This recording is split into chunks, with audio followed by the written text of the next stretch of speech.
Olá pessoal, sejam todos bem-vindos, uma boa tarde a todos. Hoje nós continuaremos então com a leitura do Lee Sheldon, Desenvolvimento de Personagens e de Narrativas para Games, que foi uma indicação de nossos colegas. Ele é um livro bem gostoso, eu achei ele bem interessante, foge da linha do que nós sempre estamos falando, né? Que é essa linha mais questão de política, crítica social, pensar mais sobre a sociedade que está um caos. Vamos fazer então um pouquinho dessa leitura, que ela é gostosa e ela conta sobre esse desenvolvimento de narrativas de um jeito diferente. Eu achei legal, espero que vocês gostem. E aí, se vocês gostarem, deixem seus comentários, seus likes. E deixem também seus comentários ou mande mensagem caso vocês precisem de algum livro em específico.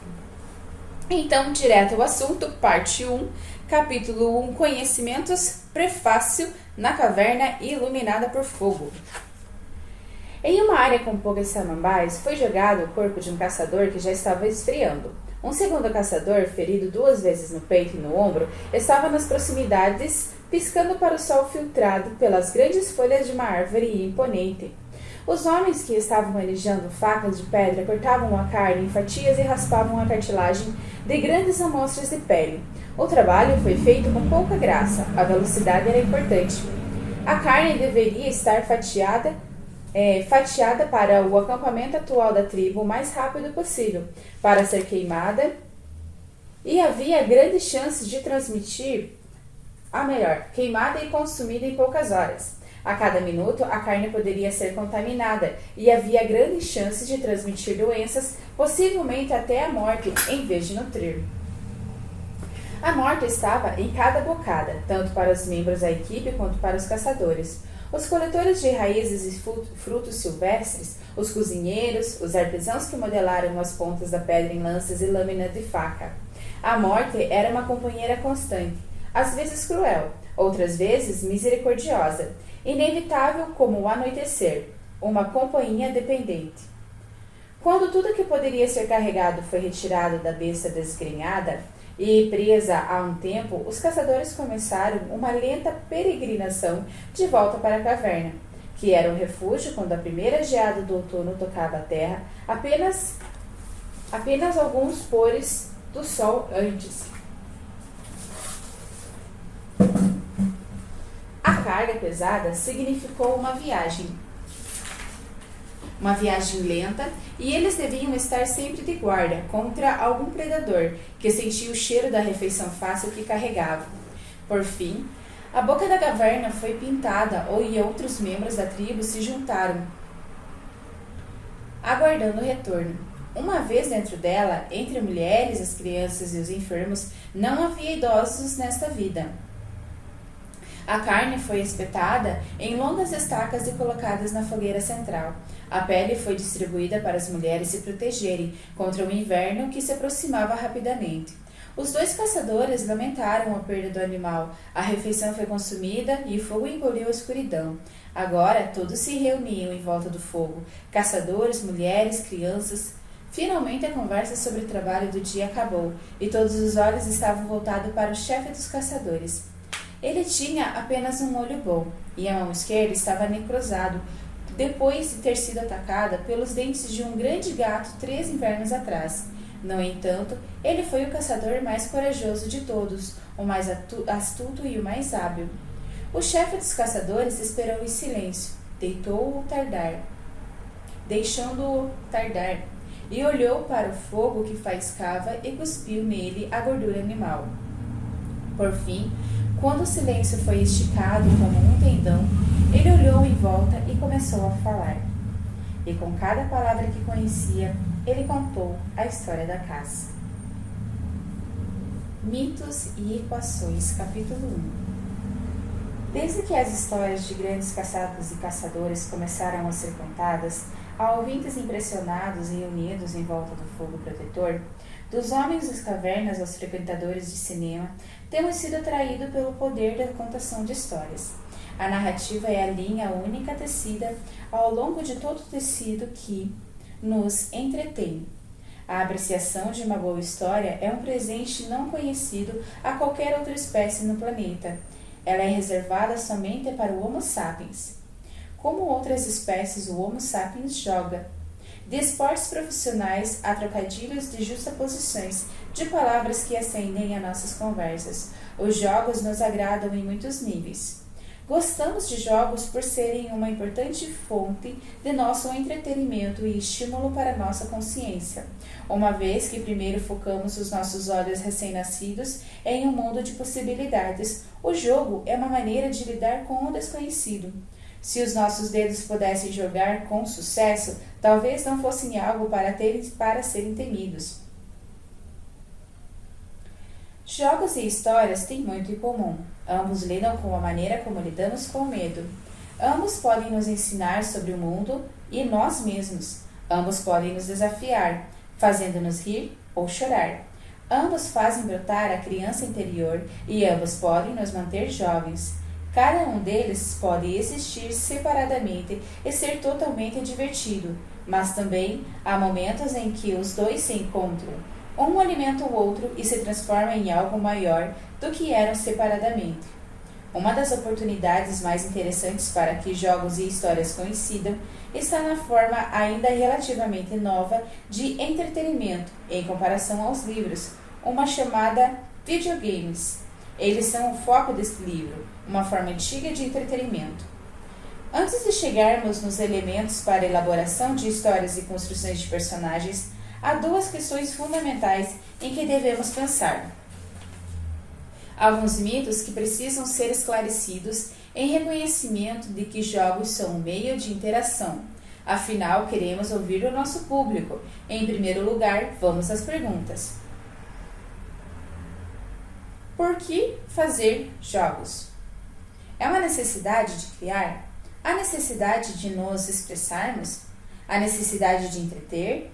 A necessidade de iluminar a condição humana? A necessidade de gerar grandes massas de dinheiro? Pergunta a si mesmo, por que fazer jogos enquanto lê este livro? Você nunca chegará a uma resposta que agrade a todos, mas é importante chegar a uma resposta que o agrade. O entretenimento interativo nunca substituirá o entretenimento passivo, mais do que um filme possa substituir o teatro ou a TV possa substituir os filmes. No entanto, crescerá ao ponto de ser uma fonte igual de prazer e satisfação para milhões de pessoas em todo o mundo.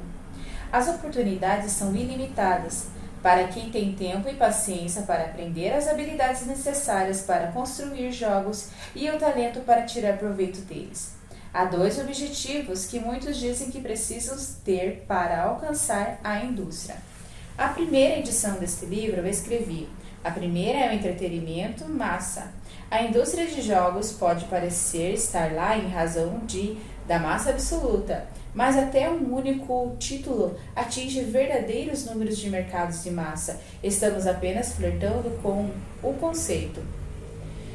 Em uma noite de 1977, escrevi um episódio para a série televisiva As Panteras, visto por aproximadamente 60 milhões de pessoas. Agora não estamos necessariamente falando da qualidade do produto, mas da quantidade de pessoas que o viram. Mesmo na atual indústria de televisão, altamente fragmentada, o público para um episódio de um programa de TV de sucesso é mediado por dezenas de milhões. Essa é a penetração de mercado de massa. E os nossos títulos de maior sucesso nem chegam perto disso.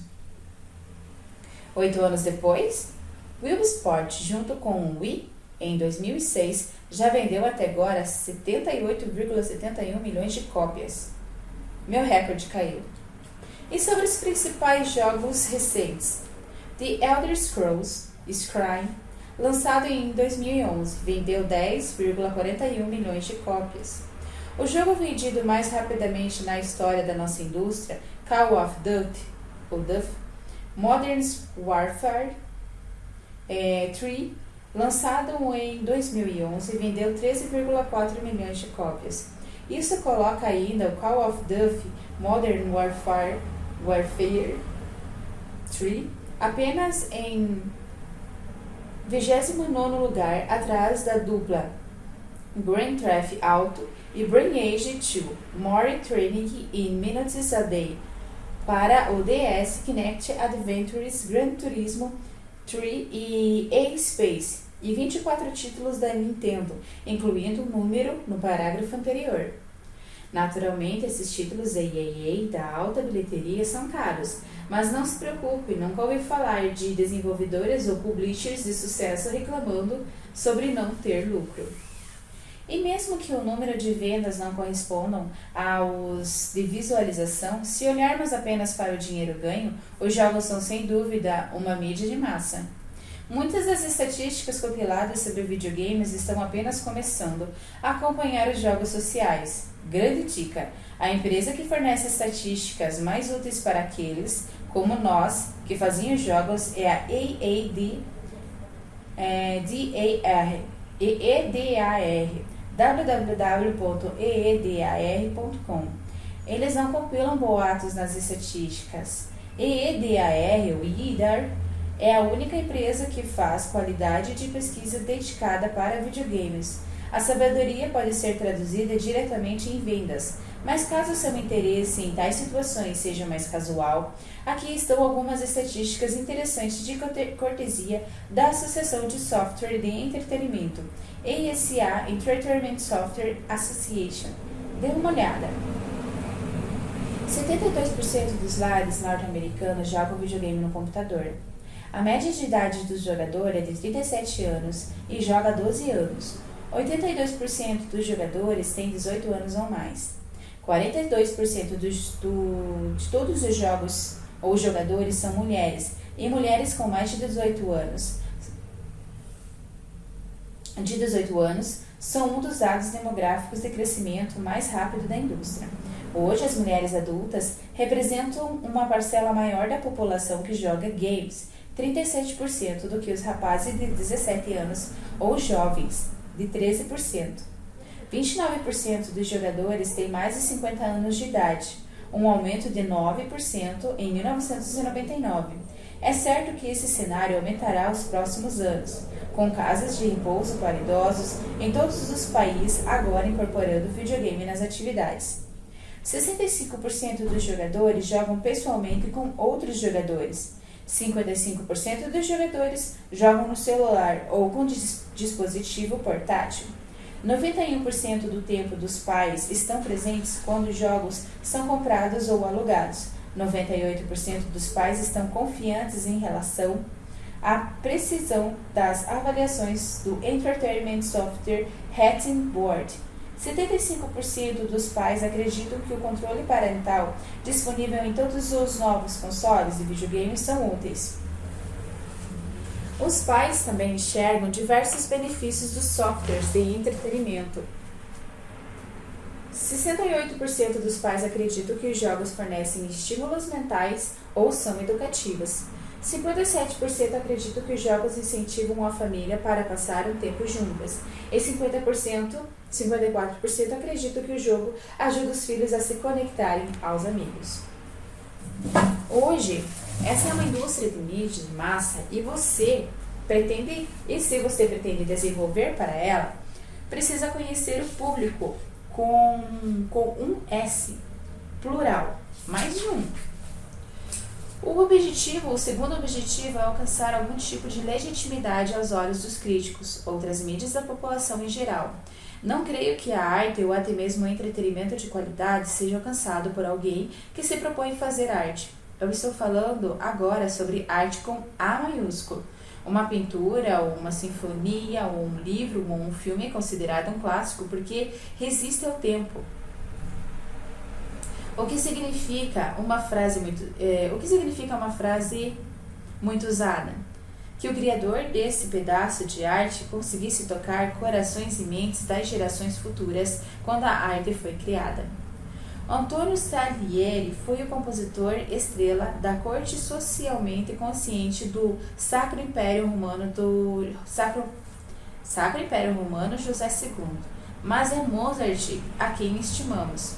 Salieri deixara uma nota de rodapé na história da música, se não fosse pela brilhante peça de Peter Shaffer, Amadeus, e o filme adaptado a partir dela.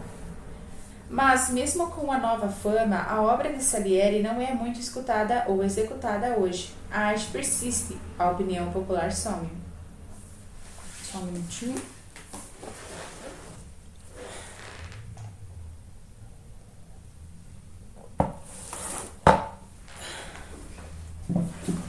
Então, enquanto seria pomposo seguir a qualquer criador de jogos, está tentando fazer arte. Também devemos estar cientes de que essas qualidades elas podem ser próprias ou propícias à geração. Alguns dos nossos produtos podem flertar com a arte, e enquanto a arte não estão fora do alcance de muitos que possam pensar, não é para ficar esperando placidamente para recuperarmos o atraso. É necessário um corpo sólido de trabalho com o qual possamos aprender, uma perspectiva crítica com a qual possamos estudar. Podemos começar suspeitando de como um relógio funciona, observando os ponteiros se movimentando ou ouvindo seu tic-tac. Mas só aprendermos como ele funciona, desmontando-o e remontando-o, podemos ver exemplos de como isso acontece em outras indústrias bastante novas com aspirações de A maiúsculo. Meu mentor no California Institute of the Arts foi o roteirista do diretor Alexander McKendrick. Sandy era um produto da Era de Ouro da comédia cinematográfica britânica, um período final dos anos de 1940 e início de 1960, quando os estúdios de cinema, o mais famoso deles é o Ealing Studio, onde Sandy trabalhou por quase toda a sua carreira inicial. Lançaram o que são considerados por muitos como os clássicos da comédia. Os filmes do Ealing Studio, como O Homem do Terno Branco, As 8 Vítimas, O Mistério da Torre e Os Matadores de Velhinhas, foram notáveis, entre outras situações, pela estrutura impecável da história, as personagens não estereotipadas, a iluminação da humanidade e a verdade na tolice das personagens e situações. Em um curso ministrado por Sandy, vimos um punhado de filmes repetidas vezes: Stringer International, Sindicato de Ladrões e o próprio Sandy em Matadores de Velhinhas. O objetivo era enxergar além do valor de entretenimento que cada filme possuía para ver as costuras. Como todos os elementos se uniram para criar uma expectativa de entretenimento unificada. Caso chegue ao ponto, o seu jogo favorito, não entretê-lo mais, você terá dado um passo crucial para entender como a magia funciona. Pode ser um momento triste e estimulante, tudo ao mesmo tempo. Por que contar histórias em jogos? Página 7. Os jogos eles devem tentar contar histórias? Nem todos, mas podem, caso queiramos. Caso queiramos envolver emoções mais elevadas do que uma descarga de adrenalina, precisamos alcançar o espírito humano e não apenas as glândulas endócrinas. Caso quiséssemos ser legitimados por algum dia, as narrativas e as personagens são formas consagradas de tempo para começar. Podemos fazer isso? A resposta é óbvia, sim. As narrativas não eram utilizadas nos primeiros jogos, mas atualmente as histórias possuem muito valor. Ainda se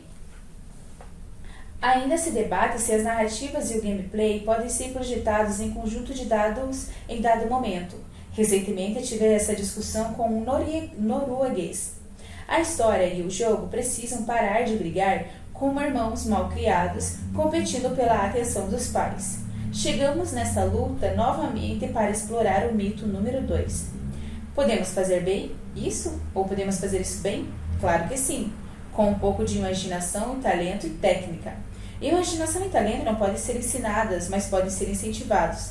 Dê a um artesão as ferramentas com as quais ele precisa criar, e a imaginação e o talento podem florescer.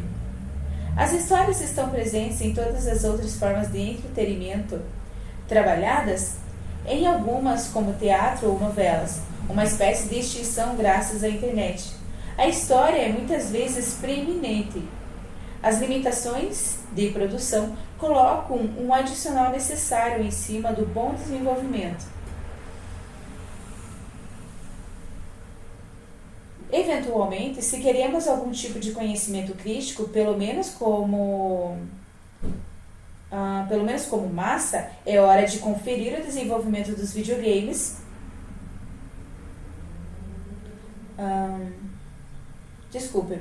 Eventualmente, se queremos algum tipo de reconhecimento crítico, pelo menos como na televisão e no cinema, ou simplesmente alcançar o verdadeiro mercado de massa, é hora de conferir o desenvolvimento dos videogames, com o respeito e o profissionalismo pelo menos igual ao que reservamos atualmente para gráficos, som e programação. Mito número 1. A narrativa interativa apareceu pela primeira vez em jogos de computador. Alguns de nós que fazem jogos têm a tendência de acreditar que a narrativa interna chegou tardiamente à nossa civilização, em nosso desenvolvimento dramático. Na verdade, a interatividade fazia parte da narrativa desde o início. Há uma cena no filme O Vento e o Leão, escrito e dirigido por John Milius, em que o último dos piratas berberes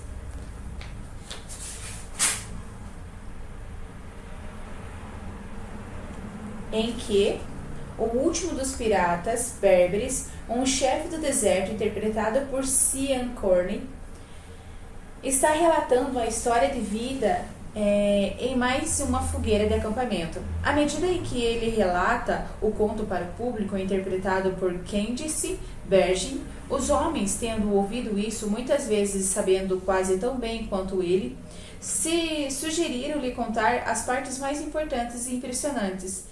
Eles tentam moldar a história, e o contador de histórias, líder sábio que é, molda o fio para atender às solicitações. Podemos confiar que à medida que o principal caçador conta a história que abre este capítulo, os homens que estavam na caça com ele apresentarão as lembranças, e os membros da tribo que não faziam parte da experiência farão perguntas e responderão às exclamações de espanto, satisfação ou tristeza. Tanto o material adicionado pelo caçador-chefe dos homens quanto as respostas do restante da tribo afetarão a narrativa. E como afetarão? As performances dramáticas ao vivo, elas levam sempre em conta a personagem extra e o público já ajustados adequadamente. Se o público estiver respondendo com riso e entusiasmo a uma comédia, os atores aproveitarão esta energia para vitalizar as performances. Já se o público estiver cansado e inquieto, os atores podem se esforçar mais para infundir as palavras com intensidade, ou podem simplesmente acelerar o diálogo para minimizar a experiência para eles e para o público. William Shakespeare reconheceu o papel do público no Globe Theatre, principalmente aqueles que estavam em pé com legumes, jogando-os nas produções. Os sketches de Andrew Lloyd Webber rastejavam pelo público à medida em que a peça estava para começar. Muitos anos atrás, participei de um pastiche em Sherlock Holmes, Crucifixo de Sangue, de Paul Giovanni, no teatro de West End, em Londres. No meio da peça, houve um barulho súbito na sacada. Rapidamente se tornou impossível para o público ou para os atores ignorarem. Na verdade, um homem gritou na varanda essas palavras imortais: "Ah, o médico em casa!" Kate Mitchell, o autor que interpretava o famoso detetive na peça, repetiu a pergunta. Havia de fato um médico na plateia, e um homem que tinha sofrido um ataque cardíaco foi removido da ambulância para um hospital. Quando a peça recomeçou, os atores repetiram o início da cena, que havia sido interrompida. Mitchell, para atrair o público de volta para a diversão, acelerou as falas, dando-lhes uma conotação de quadrinhos que o texto não tinha. Mesmo que ele tenha quebrado a quarta parede, um termo que discutiremos no capítulo 8, respeito à história, o público adorou, relaxou e voltou para a experiência da peça. A atriz principal, Susan Hampshire, não foi tão tomada pelos esforços e ficou olhando para o ator, até que finalmente voltou ao ritmo da peça conforme combinado e à realidade da performance. A interatividade, o curso de duas vias de narrativa, sempre esteve conosco, mesmo quando os meios posteriores, como cinema, rádio e televisão, eram muito insensíveis ao público, mesmo ou pelo menos durante o momento da ação ou desempenho real. Felizmente, ainda temos o teatro. Se tivéssemos de expressar esta relação com uma equação, poderia ser algo tipo como roteiro barra história mais público, igual experiência de entretenimento. Portanto, temos nos jogos de computadores uma abordagem muito mais natural para contar história do que a anterior, que inclui a participação do público, aqueles indivíduos que chamamos de jogadores. Mito número 2. Jogos e histórias não se misturam. Página 9. Muitas vezes essa é a primeira observação que sai da boca de alguém que acredita que não devemos mais tentar contar histórias superficiais nos jogos, ou que temos que jogar fora todas as regras antiquadas, entre aspas, de narrativas e encontrar algum paradigma completamente novo, como a inteligência artificial para conduzir as personagens não jogáveis, ou forçar os jogadores a fazer todo o trabalho e criar qualquer história necessária. Ambos, na verdade, têm lugar nos jogos, mas não como substitutos para personagens desenhados de modo imaginário ou histórias cuidadosamente elaboradas. A peça de Jerônimo Lawrence e Robert E. Lee, O Vento Será Sua Herança, foi inspirada pelo julgamento do macaco de Scopes, realizado em 1925, em que um professor foi processado por ensinar a evolução das espécies. No final da versão cinematográfica, Henry Drummond, um Clarence Darrow ficcionado, interpretado por Spence Tracy, pega uma cópia da Bíblia e uma cópia da Origem das Espécies de Charles Darwin, pesa-as e em seguida coloca-as na pasta. O simbolismo é óbvio. O ensino e a evolução bíblica podem coexistir. Isso é também verdadeiro para as narrativas e jogos. Os jogos são muito diferentes das histórias, todos nós sabemos disso. Enquanto a palavra jogo é interpretada como meio para atividade competitiva, a definição mais geral fora dos círculos acadêmicos é simplesmente uma forma de se divertir. Na verdade, os games que incentivam a participação ativa na narrativa não tão antigos quanto os jogos por si só. As crianças aprendem as crianças aprendem pelos jogos. Elas agem fora das histórias, interpretam as personagens e moldam as histórias e personagens em relação à ação dos amigos. Os adultos que jogavam RPG ou que jogam RPG na mesa da cozinha aproveitam a estrutura de um jogo que permite que uma narrativa fluida se ajuste ao jogo. Aqui, nossa equação pode aparecer o seguinte: regras do jogo mais roteiro barra história ensaiada mais jogadores igual experiência de entretenimento.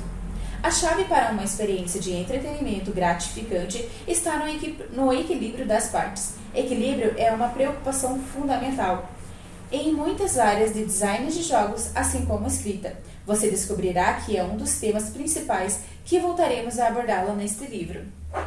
Se a nossa primeira equação, o contador de histórias, é incapaz de se ajustar ao público, a participação dele diminuirá ou se degenerará em partes. A experiência de entretenimento será prejudicada. No caso de produções teatrais da época de Shakespeare, é claro, a interferência era uma parte reconhecida do entretenimento de massa. A sociedade educada foi forçada a apoiar ou patrocinar produções privadas. Na segunda equação, se as regras do jogo ou roteiro foram muito rígidas para se adaptarem às improvisações dos atores, a experiência de entretenimento será sofrível. O que os jogos de computadores alteram nesta mistura é a substituição de seres por algoritmos de um lado ou outro da equação. Em vez de contadores de história humanos que respondem ao público ou atores que ajustam as suas performances, exigimos o ajuste da programação do jogo, uma proposta muito mais complicada, em que abordaremos muitas vezes nas páginas seguintes. Já que estamos bagunçando as equações, vejamos mais um mito comum. Mito 3. A vida é igual ao drama. Página 10. O dicionário Webster traz as seguintes definições de drama. 1. Peça em prosa ou verso. 2. Arte dramática de determinado tipo ou período. 3. Arte ou prática de escrever ou produzir peças. 4. A situação da vida ou sucessão de eventos com progressão dramática ou conteúdo emocional típico de de uma peça. A última definição é de maior interesse para nós. Há muitos anos, lembro-me de um debate durante uma mesa redonda na Conferência de Desenvolvedores de Jogos, em que alguns designers de jogos insistiram que, se testemunharmos a uma criança sendo atingida por um carro, ou melhor, se testemunharmos uma criança sendo atingida por um carro, estaremos vendo drama. Mas essa posição reflete a incompreensão do uso coloquial ou comum da palavra, como em aquilo não foi um jogo de basquete dramático. Ou melhor, aquilo não foi um jogo de basquete dramático? O que realmente significa é, aquele não era um jogo de basquete tão emocionante quanto o filme da Disney sobre os jogos de basquete que vimos? Há mais drama do que a vida real. O drama só existe na vida real quando os eventos espelham a estrutura dramática e nos faz lembrar do drama que testemunhamos. Isso não quer dizer que as emoções intensas não possam ser despertadas por uma criança ferida ou pela pontuação em uma competição esportiva. Podemos até nomear esses exemplos como drama, mas é perigoso para os criadores de drama assumirem que tudo o que temos que fazer é seguir o famoso conselho de Hamlet para os jogadores, para manter, por assim dizer, o espelho da natureza. De acordo com a definição, devemos iniciar o drama como uma estrutura a qual se desenvolve a vida real. Drama gera drama da vida real. Portanto, a progressão se parece com isso. Então, drama igual drama da vida real. Mas espere, o que realmente vem primeiro? Não era vida? Causa e efeito não devem parecer mais com isso? Vida real igual drama? Não, porque mesmo no início da narrativa e do drama, voltamos na fogueira após a queda do mamute. Houve um passo adicionado na equação. Vida real mais intérprete igual drama.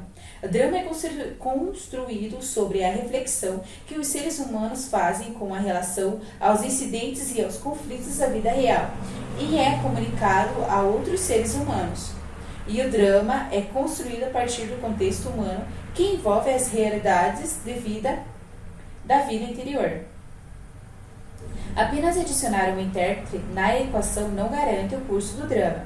Vida mais intérprete, Shakespeare igual a drama mais vida mais intérprete, My Next Door Neighbor Bob igual trivialização. Bob é um cara legal, mas ele não é bardo.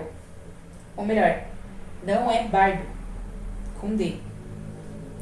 Quando você adiciona a visão, a perspectiva à vida, ela pode se tornar um drama. Ela nos fala como seres humanos se podem enriquecer as nossas vidas. No entanto, ao adicionar imagens sem significado, a vida não é dramatizada, é banalizada.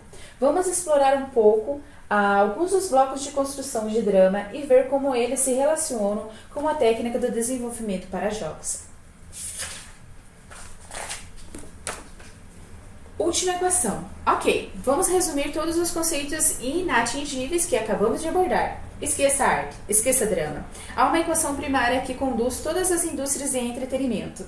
Entretenimento igual a diversão. Parece óbvio, não é? No entanto, somos uma indústria inundada em teorias da estimação que desrespeitam a diversão.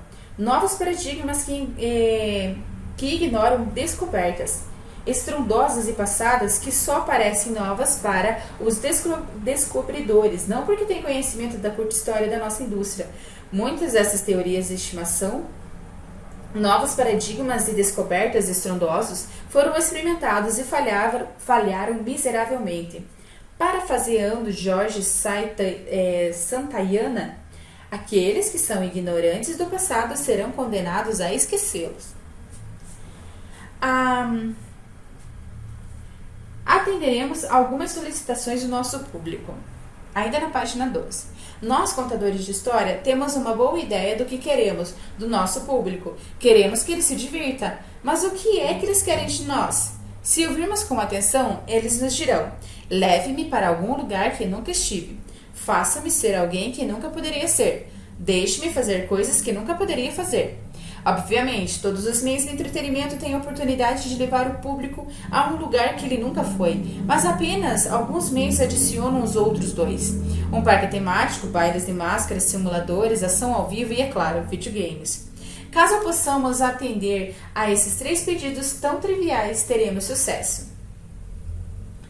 Como autores, poderíamos acrescentar mais no nosso prazer. Podemos dividir as nossas filosofias de vida, expor os nossos pontos de vista político, ensinar, estimular, chocar, confrontar, desafiar, capacitar, subornar.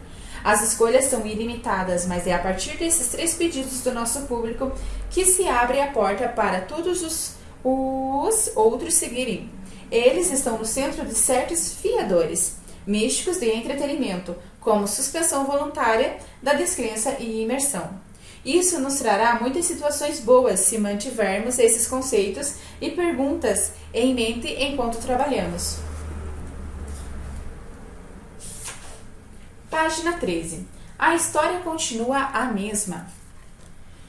Por que se preocupar com todo esse material antigo? Os jogos exigem um novo paradigma, não é? Você não pode aplicar as técnicas das mídias lineares e não interativos aos games, pode? Bem, sim, você pode. A avaliação dos estilos de arte está muito além do escopo desse livro, mas quero que dê uma olhada nessas 2 pinturas de Pablo Picasso. Cada uma é um retrato. A primeira é a mãe de Picasso, pintada em 1896. Quando o artista tinha 15 anos. A segunda é a filha de Picasso, pintada em 1938, quando o artista tinha 57 anos, como mostrado na figura 2.2. Ok, pessoal, aqui nessa parte do livro, o autor, o Lee, ele coloca então essas 2 imagens, uma ela mais retratada como uma face real, mais real, do rosto mesmo, que é a figura 2.1, retrato da mãe de Pablo Picasso de 1896. E a segunda, ela é uma imagem mais trabalhada, mais tortinha, assim. O rosto, ele não retrata o real. Que é a figura 2.2, retrato da filha de Pablo Picasso, 1938. Aconselho que vocês tenham uma olhada e pesquisem essas 2 imagens então na internet para saber qual é o significado. Retrato da mãe de Pablo Picasso, 1896, e retrato da filha de Pablo Picasso, 1938.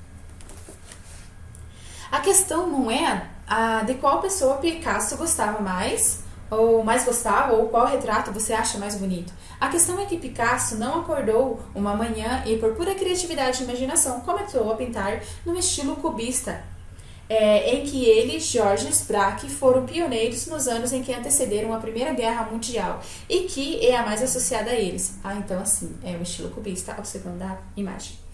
Ele começou aplicando talentos consideráveis para um trabalho muito mais tradicional. Resumindo, ele aprendeu as regras para posteriormente quebrá-las. Em primeiro lugar, ele aprendeu composição, perspectiva, luz, anatomia, todos os princípios dos quais precisava para alimentar a sua visão. À medida que amadureceu, a visão evoluiu e o treino o permitiu seguir com o trabalho. Agora, pode-se argumentar que essas foram pelo menos 2 pinturas. Os jogos são muito diferentes dos seus livros ou filmes.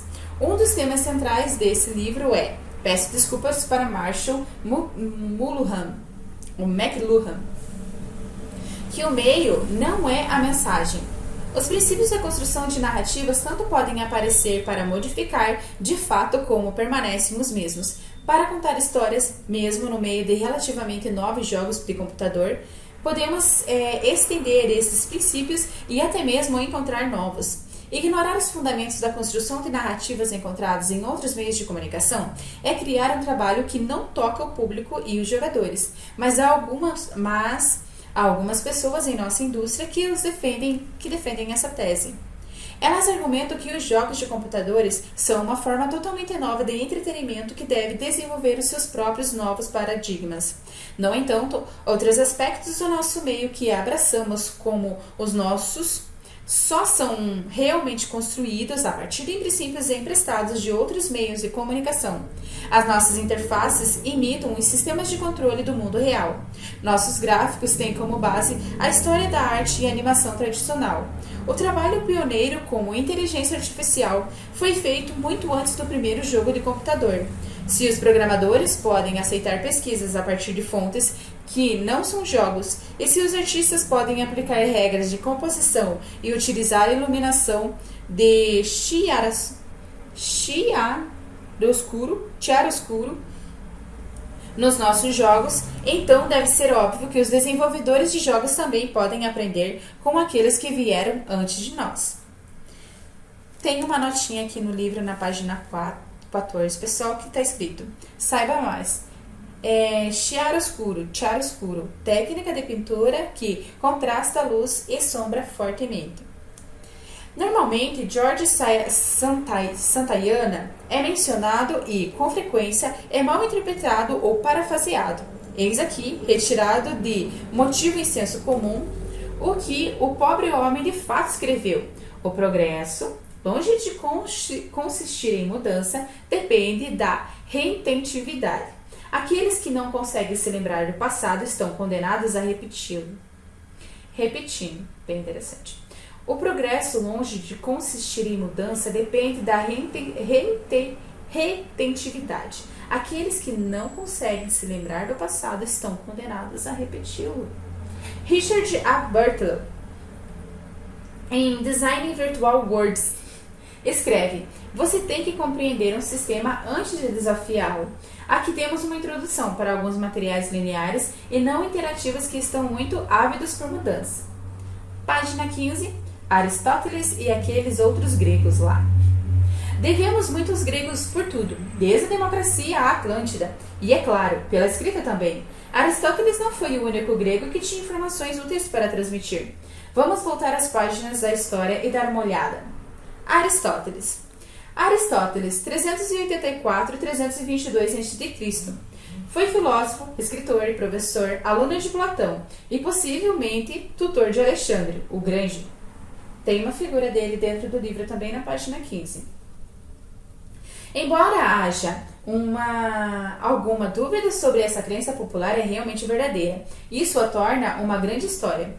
Os tratados que cobriram diversos assuntos científicos e filosóficos da física e da história natural, a política, a lógica, a ética e até mesmo os sonhos, ainda hoje são publicados. Na verdade, o pensamento aristotélico moldou a cultura ocidental há séculos e continua sendo um dos pilares da nossa história intelectual.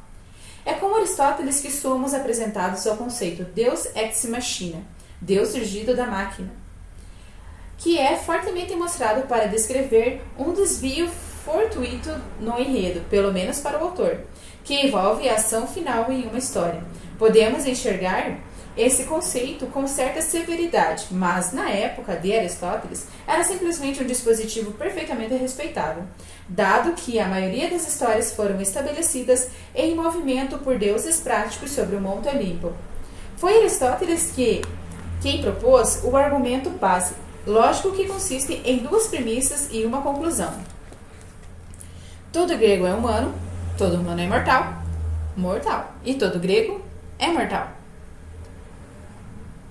O trabalho que mais nos interessa como autores, é claro, é a poética, escrita em 350 a.C.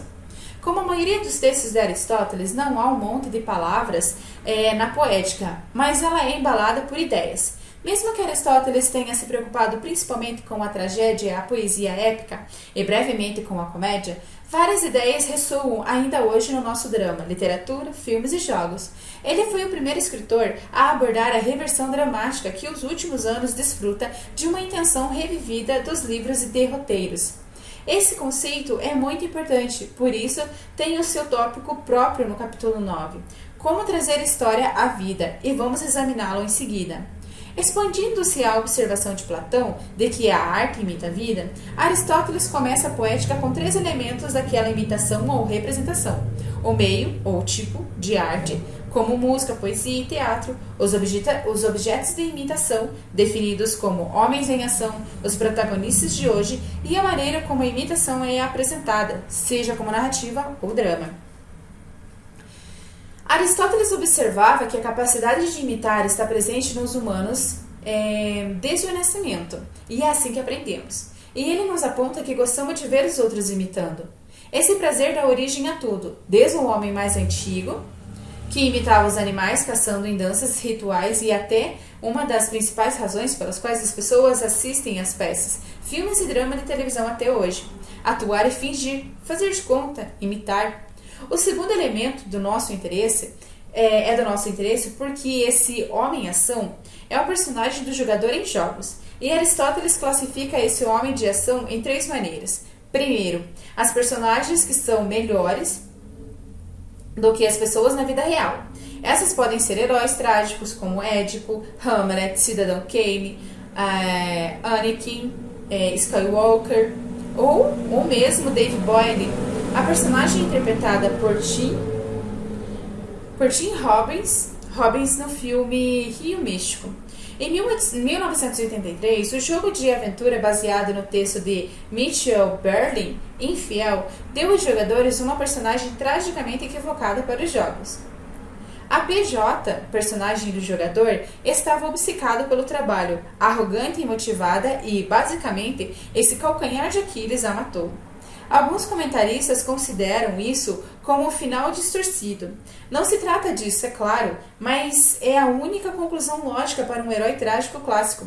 Foi um final controverso e os jogadores ficaram compreensivelmente divididos entre gostar dele ou não.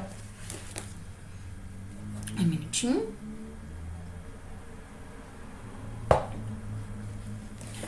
Mais duas anotações. Página 17. PJ, personagem do jogador, é a personagem controlada por e representada pelo jogador no jogo. Muitas vezes a palavra avatar é utilizada alternadamente. Calcanhar de Aquiles refere-se a um ponto fraco no corpo do conhecimento herói grego que literalmente acarretou na própria queda. É popularmente utilizado como sinônimo de falha trágica. NPC, Non-Player Character, acrônimo para personagem não jogável. Em um jogo, todos os personagens não controlados pelo jogador são NPCs.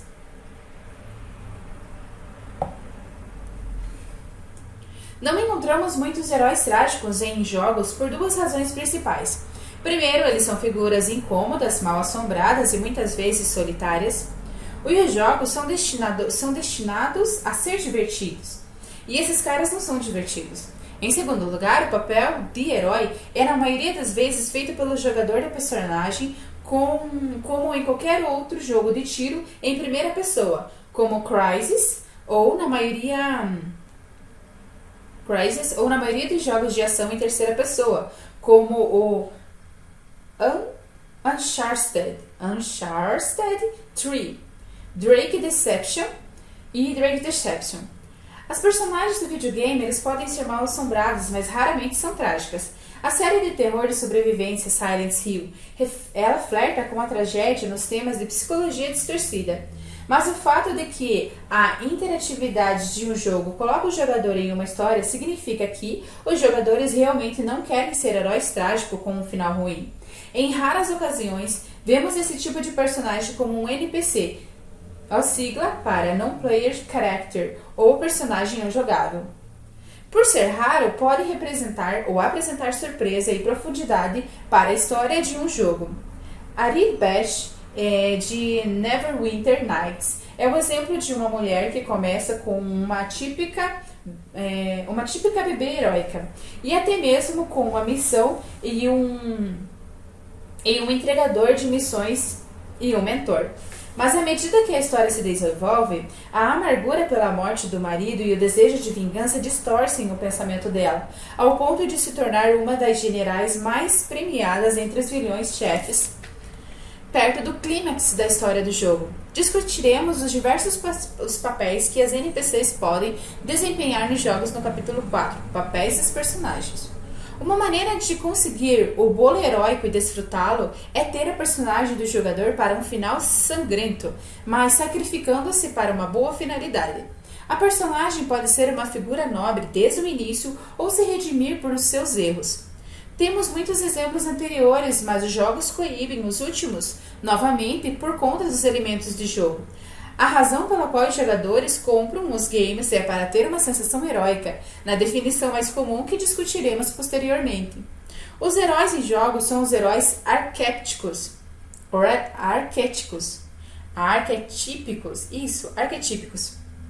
mais comum. Isso dá para ver na seção A Jornada de Herói de Campbell. Nos primeiros jogos de FPS, como Doom, não foi dada nenhuma atenção à personagem do jogador. Ela tinha apenas uma aparência rude na interface. Foi muito maltratada e machucada enquanto era fisicamente atingida. Os jogadores posteriores aperfeiçoaram o visual da PJ. Dê uma olhada no Nathan Drake de Uncharted, nas personagens de jogador nos games Assassin's Creed, Desmond Miles e Ezio Auditore. Mais uma anotação. FPS, abreviação em inglês para First Person Shooter, em português, jogo de tiro em primeira pessoa. Um tipo popular de jogo de ação. Muitas vezes, personagens atuais raramente mudam com o curso da história do jogo, e elas são muito complexas. Essa é uma das razões pelas quais as tentativas de criar emoção no filme Transformers falharam ao ressoar para o público. Os filmes eles foram realizados diminuindo o encanto de CGI, abreviação em inglês para Computer Generated Imagery.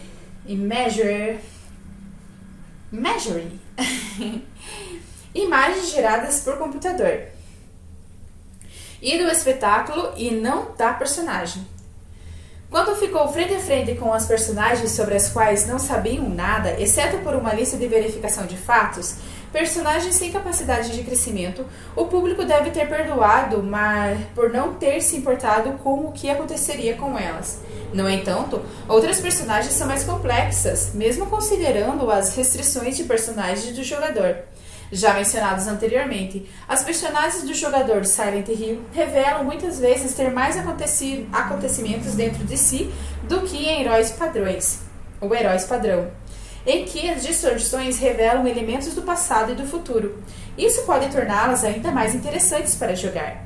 No capítulo 3, respeito aos personagens, exploraremos as viagens de descoberta que os jogadores podem fazer para aprender sobre as personagens que estão guiando pela história. Há também heróis nos jogos de estratégia como Heroes of Might and Magic, que funcionam mais como subcelebridades, personagens especiais com poderes únicos à disposição do jogador.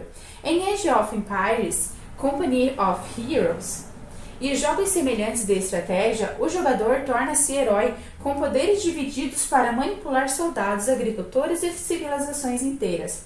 O segundo tipo que a personagem Aristóteles discute é que é pior do que a maioria das pessoas. Esse não é um vilão, um antagonista, como que um protagonista tem de lidar, mas sim o protagonista real ou a figura central da história. Esse tipo de personagem estava na época de Aristóteles confinado à comédia. As figuras cômicas como Fausto Tartuffe de Molière ou Mavis Gary, ácido registrado de Charlize Theron, de uma mulher obviamente egocêntrica cuja vida atingiu o pico no colégio em jovens adultos em 2001. São escritos de propósito para parecer pior do que o resto de nós. Elas não são monstros divertidos que simultaneamente fascinam e assustam. Muitas vezes tais personagens acabam tão mal quanto o Édipo ou mais enrolados em farrapos. E é claro, o público se deleita com isso. A diferença entre as personagens trágicas e cômicas... eles se deleitam com isso, que é a diferença entre as personagens trágicas e cômicas. As personagens de Bill Murray em Feitiço do Tempo é recuperado no final um destino mais comum desses dias para as personagens. No entanto, Mavis nunca crescerá até a verdadeira idade adulta. Em cada caso, como temos em Justiça Poética de Aristóteles, descreve os destinos com precisão. O terceiro e último tipo de personagem de Aristóteles é o que representa a forma como as pessoas realmente são. Por isso, ele está contemplando um sistema de aula dramática e significa simplesmente aqueles que não são mais dignos do que nós ou inferiores, mas algo na média. Afinal de contas, ele está discutindo o drama e não pretendo sugerir uma personagem que pode ter a contrapartida direta na vida real. Hoje, muitas vezes, quebramos essas três classificações.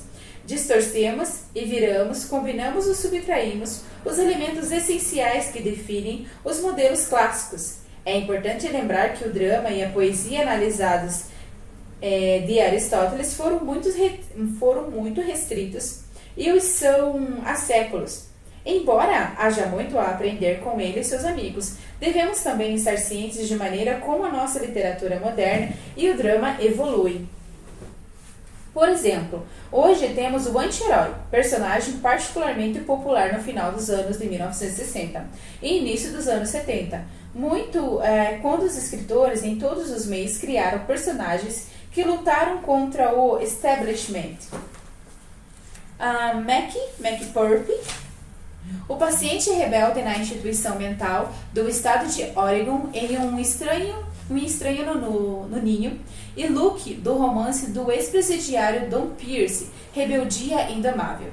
A versão cinematográfica nos deu a famosa frase: o que temos aqui é falta de comunicação.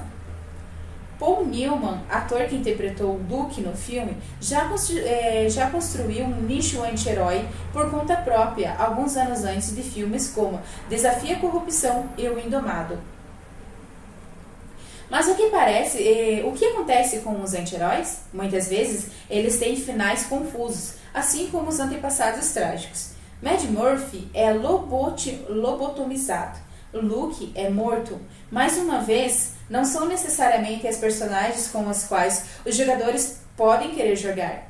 E desde que esses tipos de personagens sejam invariavelmente muito coloridos, ultrajantes e chocantes, os jogadores não seriam muito afeiçoados à possibilidade muito real de que as personagens serem ofuscadas caso os anti-heróis fossem NPCs. Provavelmente podemos tomar o conceito mais famoso de Aristóteles, que é o das unidades de tempo, lugar e ação. Primeiro precisamos compreender que Aristóteles teve como base para esse conceito as formas predominantes de drama e poesia épica que existiam na época. E há muitas histórias não observadas. E O Vento Levou, Cold Mountain, o filme do James Bond, que cobriram as grandes quantidades de lugares e acontecimentos e não são piores por isso. Mesmo assim, as unidades aplicam diretamente todos os meios dramáticos de hoje e especialmente para os jogadores de computador. Unidade de tempo, página 20. A história que estamos contando ocorre em um período de tempo limitado e sequencial. Isso pode ser tão curto quanto 1 ou 2 horas, em filmes como Corra, Lola, Corra e 88 minutos, ou a série de TV 24 horas, ou tão longo quanto 1 ou 2 dias ou até mesmo uma semana. Os pontos principais são que o tempo da história é propositadamente limitado ao tempo que se leva para finalizar a ação. Não há passagem estranha de tempo coberta pela leitura do título. Mais tarde naquele dia. Deixa eu só repetir. Não há passagem estranha de tempo coberta pela leitura do título mais tarde naquele dia. Cortes para acelerar as horas ou fazer páginas do calendário voarem.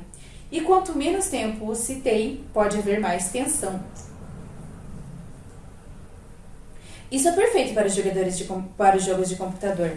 A partir dos tiroteios da série do Modern Warfare, para as batalhas em tempo real dos jogos Company of Heroes, a ação é realizada sequencialmente.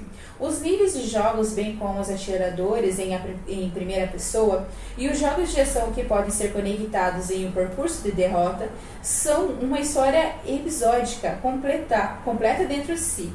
E como história, ela é confinada em um tempo real, limitado e sequencial. Há ainda mais suspense. Unidade local, página 21. Um dos trabalhos que os jogos de computador podem fazer bem é simular um ambiente. Nós não podemos capturar o aspecto realista dos filmes de ação, mas podem criar a geografia com leis físicas consistentes, terreno reconhecível e objetos que podem ser manipulados. Nos jogos single player, o ambiente deve ser extremamente interativo. No mundo dos games de jogos, os jogadores curtem ver a destruição das balas e das bombas. Eles querem abrir as gavetas de mesa, abrir a torneira para a água correr. Para alcançar esse nível de interação física, esses jogos limitam o lugar onde a ação acontece. Cada nível ou área é delimitado por barreiras físicas lógicas ou por barreiras que se encaixam dentro do mundo da ficção, como guardas de NPCs ou por bloqueios menos lógicos na paisagem, florestas intransitáveis, rios impossíveis de nadar e assim por diante. Caso não limitemos a geografia e o número de interações possíveis dentro do ambiente, o número de interação sobrecarregaria a máquina, que deve permanecer livre e desobstruída para acomodar a ação do jogo. O número de ambientes sobrecarregaria até mesmo uma equipe de arte bem numerosa. Esse nível de interação física torna-se mais problemático em mundos de jogos multiplayers. Aqui, o trade-off permite uma geografia muito mais ampla para a exploração de jogos à custa de poucas interações com o mundo. Nos dois casos, o roteirista deve aceitar com prazer as limitações impostas, da mesma forma que a televisão está restrita a um número limitado de locais e cenários construídos. Ao limitar a história dessa maneira, pouca atenção é dada ao ambiente. Cada nova configuração de espaço é uma informação a mais que o jogador ou o público deve absorver. A conservação de unidades locais força os roteiristas a prestarem atenção no que é importante, a personagem e a narrativa. E como unidade de tempo, ele ajuda a criar tensão e os suspenses necessários. Duro de Matar e Todos os Clones, Por um Fio, Os Descendentes e Avatar, de James Cameron, se beneficiam por observar com atenção as unidades de tempo e lugar, bem como uma terceira, que é a ação. Deixa eu só dar uma olhadinha. Pois bem, pessoal, meu Deus, como a hora passou. Já deu 1 hora de vídeo, 1 hora e 2 minutos. Então a gente vai parar hoje na página 21.